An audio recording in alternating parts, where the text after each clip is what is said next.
In this video, we are going to discuss about the Bohm interpretation and the probability density. So first of all, we have to discuss about the probability density. Then after that, we can discuss about the Bohm interpretation. तो what is the probability density? Probability density से पहले हमें थोड़ा सा ये discuss करना है कि प्रोबेबिलिटी डेंसिटी किस चीज की फाइंड आउट कर रहे हैं हम यहाँ पे, पार्टिकल्स को फाइंड आउट करने की।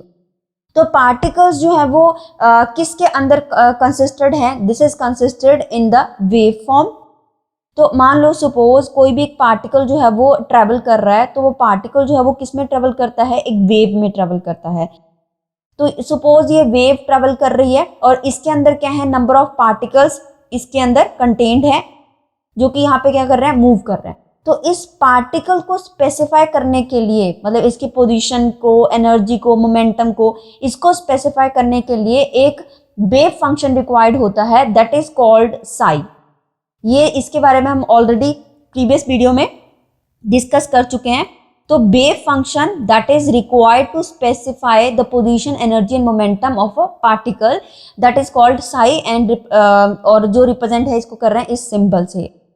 तो इस जो प्रोबेबिलिटी है, ठीक है, तो साई का जो है अपना कोई फिजिकल सिग्निफिकेंस नहीं होता, बट अगर मैं इसके साई मोड का स्क्वायर करती हूं तो this is equal to the probability density.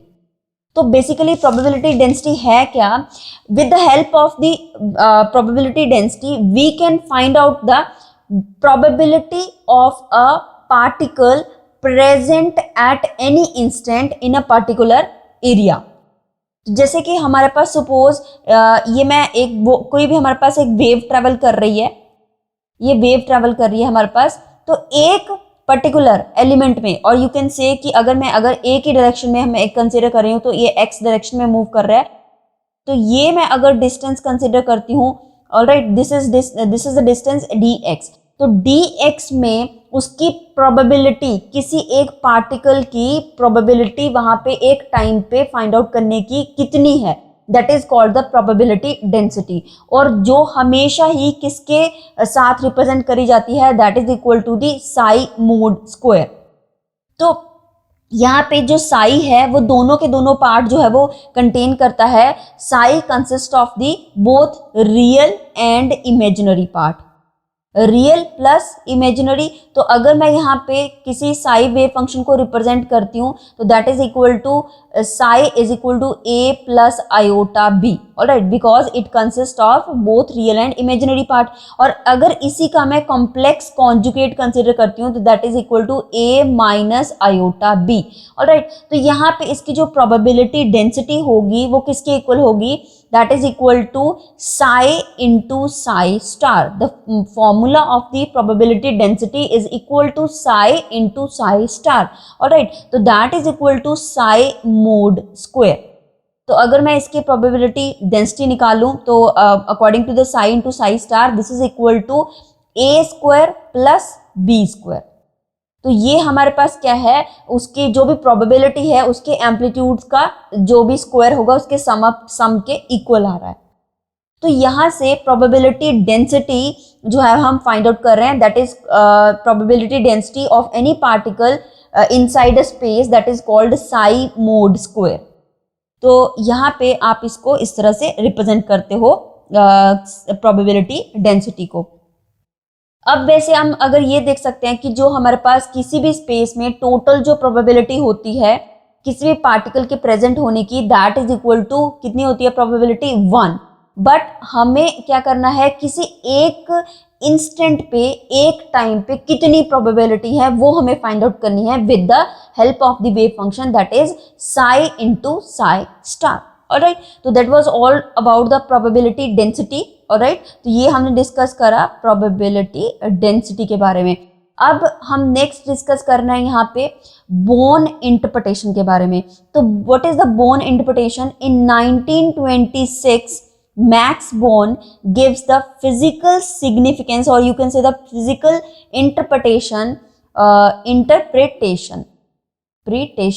of the wave function और इसके अकॉर्डिंग उन्होंने क्या बोला कि प्रोबेबिलिटी डेंसिटी जो है वो पार्टिकल की किसी भी पर्टिकुलर इंस्टेंट पे, किसी भी टाइम पे, वो किसके प्रोपोर्शनल होगी, directly proportional to the psi mod square. This was the statement according to the Bohm interpretation that was given in the 1926. तो यहाँ पे उसका फिजिकल सिग्निफिकेंस उन्होंने कैसे दिया, इसके लिए हम जैसे अभी मैंने यहाँ पे कंसिडर करी थी, एक वेव कंसिडर करी थी. तो सपोज वही एक मैं वेव कंसिडर करती हूँ जो कि एक्स डायरेक्शन में जो है वो मूव कर रही है. तो ये सपोज हमारे पास एक कोई वेव प्रोपेगेट कर रही है. तो इस के अकॉर्डिंग मैं एक वॉल्यूम एलिमेंट कंसिडर कर रही हूँ. अब सपोज अब वॉल्यूम एलिमेंट तो होगा 3 डायमेंशंस. अगर मैं एक्स डायरेक्शन में ही उसको रिप्रेजेंट कर रही हूँ तो सपोज मैंने ए से लेके बी तक के डिस्टेंस के बीच का जो भी आपके पास पार्ट है उसको मैं मान लेती हूँ डी एक्स. तो we have to find the probability density in the distance d x. So let us consider a volume element. तो वॉल्यूम एलिमेंट जो मैंने कंसिडर करा जो कि किससे रिप्रेजेंट कर रही हूँ मैं, जैसे कि मैं यहाँ कह सकती हूँ कि r, r plus d r. तो ये जो है आपके वॉल्यूम एलिमेंट जो कि डी वी से रिप्रेजेंट कर रही हूँ उसको अगर मैं पोजीशन कोऑर्डिनेट्स के टर्म्स में उसमें जो कोऑर्डिनेट्स कंसिडर कर रही हूँ these are r, r plus d r. तो r जो है वो तीनों कोऑर्डिनेट्स जो है वो कंटेन करता है. इसमें आप ये बोल सकते हो कि उसमें कौन कौन से कोऑर्डिनेट्स होंगे, x to x plus d x, y to y plus d y, and third one is the z to z plus d z. तो इसके अंदर एक वॉल्यूम एलिमेंट जो है मैं कंसिडर कर रही हूँ जिसके अंदर हमें क्या फाइंड आउट करना है, प्रोबेबिलिटी डेंसिटी फाइंड आउट करनी है. तो अगर जैसे मान लो अगर मैं वॉल्यूम एलिमेंट कंसिडर करती हूँ 3 डायमेंशन में कंसिडर करती हूँ तो this is equal to P d V. तो पी डी बी यहाँ पे प्रोबेबिलिटी जो है वो किसकी इक्वल होगी, साई इंटू साई स्टार. तो I have to represent the 3 coordinates. तो टाइम कोऑर्डिनेट भी मैं साथ में लेके चल रही हूँ, तो साई इंटू साई स्टार. तो ये तो रही इसकी probability density in the 3 dimensions और ये वॉल्यूम एलिमेंट के अंदर कंटेन हो रही है. अगर इसी चीज को मैं एक्स कोऑर्डिनेट में लेके चलूं तो हमारे पास ये रहेगी P D X is equal to psi X T multiply by psi star X T. तो ये रही हमारे पास volume probability density along the X axis और you can say the in the only one direction. तो यहाँ पे जो बोन ने कहा था कि according to him the probability density is directly proportional to the psi mod square. तो this is equal to Sai into psi star is equal to psi mod square into d x. तो एक और जो statement है जो Born ने यहाँ पे अपने इंटरप्रिटेशन में दी थी, दैट इज कि अगर कोई ऐसा वेव फंक्शन हो जो आपके time independent Schrodinger wave equation को सेटिस्फाई कर रहा हो तो वो हमेशा ही वहाँ पे उसकी जो प्रोबेबिलिटी डेंसिटी होगी वो इंडिपेंडेंट ऑफ टाइम होगी. तो मैं यहाँ पे स्पेसिफाई कर देती हूँ कि if any wave function satisfy time independent Schrodinger equation. तो यहाँ पे मैं एक इसके एब्रिविएशन लिख रही हूँ, time independent Schrodinger equation. Then तो हमारे पास जो उसकी प्रोबेबिलिटी डेंसिटी होगी वो क्या होगी, इंडिपेंडेंट ऑफ टाइम होगी. Probability density is independent of time. तो इसी चीज को हम यहाँ पे थोड़ा सा प्रूव कर देते हैं. तो लेट अस सपोज हमारे पास जो साई वेव फंक्शन है this is equal to for any wave function that is propagating along the X direction. तो any wave equation propagating along X direction. तो हमारे पास जो वेव इक्वेशन है that is represented by psi is equal to A e to the power iota K X minus omega T. तो ये हमारे पास ए क्या है, उसका एम्पलीट्यूड, और ये एक आपके पास क्या है, वेव इक्वेशन है. तो इसी का अगर मैं कॉम्प्लेक्स कॉन्जुगेट कंसिडर करती हूँ that is equal to A star and E minus of iota K X minus omega. Alright, complex conjugate में क्या होता है कि जो आयोटा होता है वो माइनस आयोटा में चेंज हो जाता है. तो now we have to find out the probability.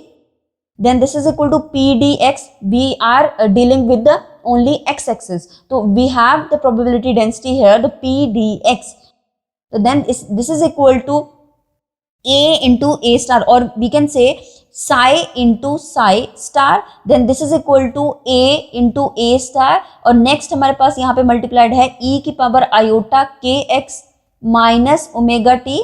Let me mention here kx minus omega t, और साथ में है minus of iota kx minus omega t. तो ये जो दोनों फैक्टर है यहाँ पे कैंसिल आउट होके e to the power 0 equal to 1 हो जाएंगे. Then this is equal to a into A star, and finally this is equal to a mod का square. Now we can say here जो हमारे पास probability है, कोई ऐसी जो हमारे पास इक्वेशन जो कि time independent Schrodinger wave equation को सेटिस्फाई कर रही हो, तो वहां पे जो प्रोबेबिलिटी डेंसिटी आएगी वो इंडिपेंडेंट ऑफ टाइम होगी. तो इंडिपेंडेंट ऑफ टाइम मीन्स हमारे पास यहाँ पे कोई भी फैक्टर जो है वो टाइम का नहीं है. तो यहाँ पे आप देख सकते हो कि जो प्रोबेबिलिटी डेंसिटी है वो किसके डायरेक्टली प्रोपोर्शनल आ रही है, एम्पलीट्यूड के स्क्वायर के इक्वल. तो that was all about the Born interpretation, और you can say the Born physical significance of a wave function psi and about the probability density.